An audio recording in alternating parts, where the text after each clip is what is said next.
What's up, team? Welcome to Whiteboard Wednesday, and we got all the stuff today. We got ring rows, we got bands, we got a rig. I know that you want to be the best in the world at pull-ups. I want you to be the best at pull-ups. Brinley wants you to be the best at pull-ups, but you have to know when you should progress from ring rows to banded pull-ups to the rig. So let's talk about it. On the ring rows, here's what we want to do. Brinley's going to grab the ring, she's going to walk down.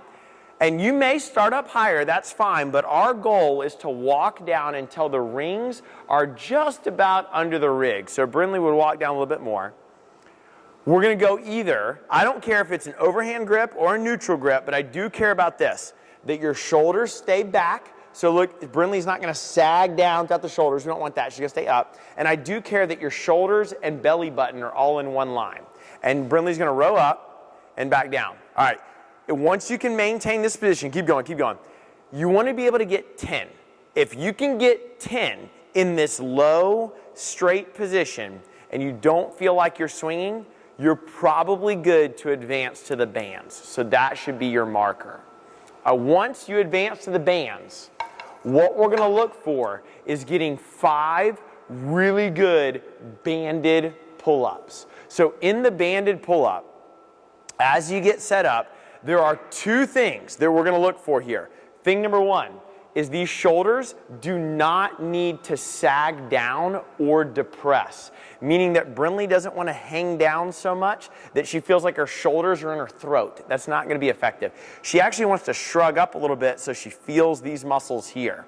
Now she's going to pull up, and notice she's not going to sway down and back up. Notice, look where she's stopping. These shoulders are still working. She's still feeling here. She's never sagging all the way down. That's a big no-no. It deactivates those lats. When you can get 5 in a row, you're probably good to go down in band tension. I know, getting off's the hardest part, but going down in band tension. So if you can get 5, 6, 7, something like that with a black, you could probably make it harder. If you could get 5, 6, 7 or so with a green, maybe you try going down to a blue, so on and so forth. Work your way down. It doesn't mean get 5 on a green and then go to no bands. It means that's when you can make it a little bit more challenging. Then, when should you progress off the bands? Before you do any kipping. No kipping at all, ever, until you can get 3 consecutive strict pull-ups. Now, the rules still apply that we did with the green band, where we're going to pay attention to Brinley's shoulders and all that. That still applies.